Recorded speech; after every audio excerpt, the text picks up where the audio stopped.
लक्ष्मीनारायण भगवान की जय, शंकर भगवान की जय, दुर्गे माता की जय, गणेश भगवान की जय, सूर्यनारायण भगवान की जय, गुरुदेव भगवान की जय, माता पिता की जय, भारत माता की जय, गौ माता की जय, गीता माता की जय, मातु गंगे मातु नर्मदे हरि।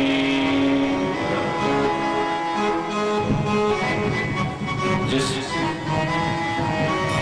प्रतिमूर्ति की नित्य अर्चना करते हैं, जिसकी चर्चा करते हुए आज छठा दिन है, ऐसे परमात्मा श्री कृष्णचंद्र लीलाधारी रहस्य बिहारी जो अपने स्वयं वाङ्मय का रूप दर्शन इस भागवत जी के माध्यम से कराते हैं, ऐसे भागवत जी को बारंबार सादर दंडवत।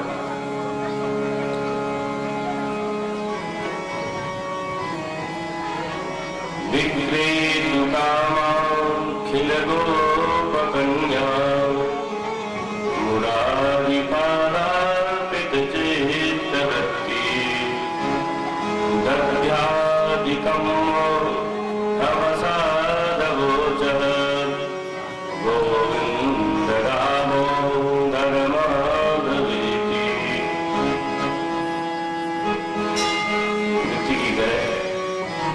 परमात्मा ने हमें आज छठवां दिन भी अपनी अर्चा और चर्चा के लिए प्रदान किया है, इसलिए पहले 5वें दिन की कथा श्रवण करने के लिए आज उस जगत नियंता भगवान श्री कृष्णचंद्र को धन्यवाद दें। हे प्रभु, आपने आज पुनः हमें कथा श्रवण करने का यह अवसर प्रदान किया, इसके लिए आपको कोटि कोटि प्रणाम करते हैं और आपको सादर दंडवत करते हुए धन्यवाद निवेदित करते हैं। हे परमात्मा, ऐसे ही अपने कथा रसपान के लिए हमें समय और हमारा स्वास्थ्य दोनों अनुकूल रखना। हे परमात्मा, यदि आपने पुनः हमें ऐसा शुभ अवसर प्रदान किया तो हम आपकी चर्चा और अर्चा के लिए निश्चित उपस्थित होंगे। ऐसे निवेदन करते हुए परमात्मा के चरणों में एक बार पुनः धन्यवाद। और आज से पहले जिन श्रोताओं ने श्रीमद् भागवत का कथा का श्रवण किया है, जिन वक्ताओं ने इस कथा को हम तक पहुंचाने का माध्यम लिया है, बीड़ा उठाया, उन सभी श्रोताओं और वक्ताओं को हम प्रणाम निवेदित करते हैं।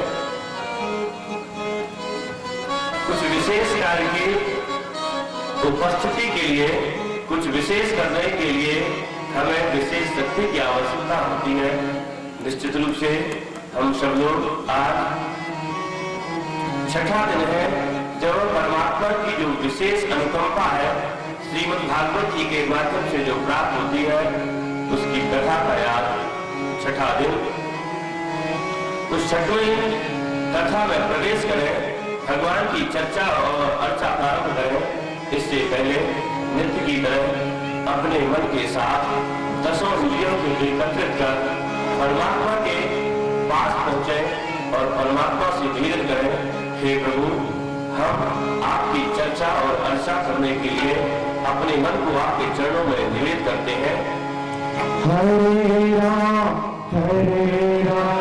राम राम हरे हरे, हरे हरे कृष्ण कृष्ण हरे हरे, हरे राम हरे राम, हरे कृष्ण कृष्ण हरे हरे, हरे राम राम राम हरे हरे, हरे हरे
घ्राण रसायन।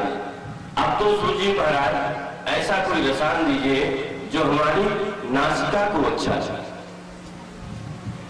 श्रवण इंद्रियों को दिया गया रसायन कभी उन रसायन से इंद्रियां तृप्त नहीं होती। इसलिए श्रवणकादि ऋषियों, मैं तुम्हें वह रसायन देता हूं जो तुम्हारे मन इंद्रिय दोनों के सहित आत्मा को भी प्रिय लगेगा। ऐसा रसायन सूर्य ने शौनकादि ऋषियों को दिया, वैसा ही रसायन शौनकादि कुमारों ने देवर्षि नारद को दिया, वही रसायन मैत्रेय जी ने विदुर को दिया। आज गंगा तट पर वही रसायन का स्वाद लेते हुए, उस रसायन का पान करते हुए महाराज परीक्षित को भी छठा दिन हो गया। उस रसायन के विषय में सुखदेव जी महाराज परीक्षित से कह रहे हैं, परीक्षित भगवान की लीलाओं का मैंने तुम्हें दर्शन कराया। एक विशेष बात समझ लें, दर्शन तो आंख से होता है। जब कोई बात कही जाती है तो वह तो सुनता है, देखता नहीं, ऐसा सामान्य ढंग से प्रतीत होता है। लेकिन जब कोई बात ऐसी कही जाए जो हृदय तक स्पर्श कर जाती है, या जिस बात कहने का सुंदर विषय हो, जो बात हमारे मन को भा जाती है, वह बात हमें दर्शन भी देने लगती है।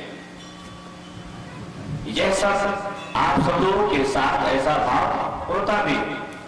ठीक वैसे जैसे आपने प्रभु की दधि लीला का वर्णन सुना, लेकिन आपके मन में भाव कैसे बनते हैं? कन्हैया छोटे से हैं, उनके साथ गोपबाल है, कन्हैया आगे आगे जा रहे हैं, उनके चारों ओर गोपबाल और दही की लीला कर रहे हैं, ऐसा भाव बनता है। वही बात आज सुखदेव जी महाराज परीक्षित को बता रहे हैं।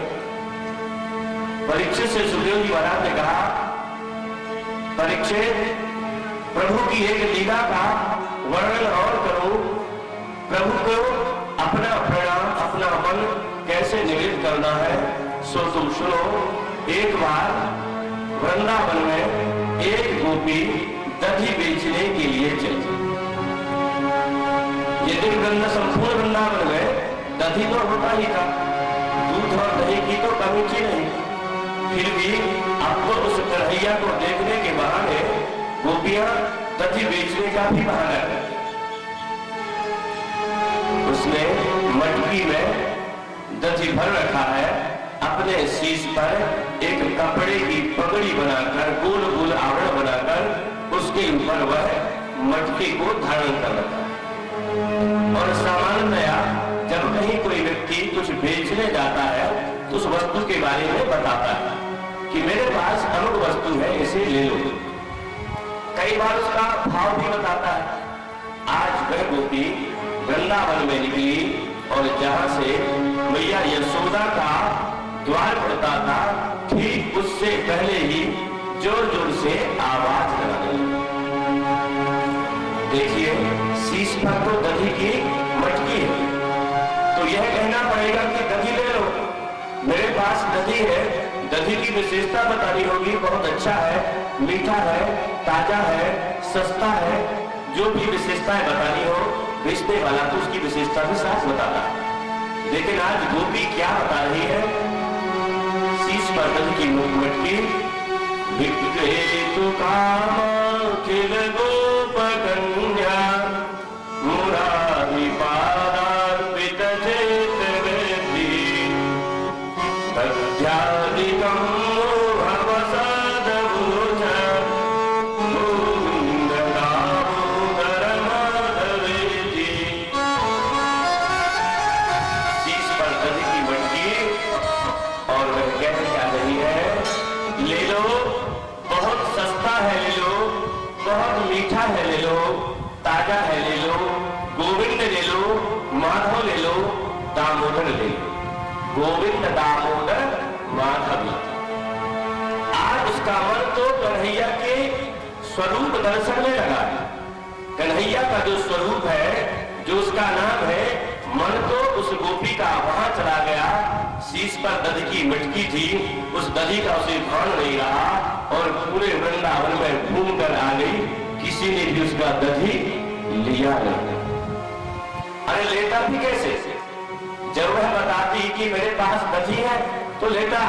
वह तो कह रही थी गोविंद ले लो, माधव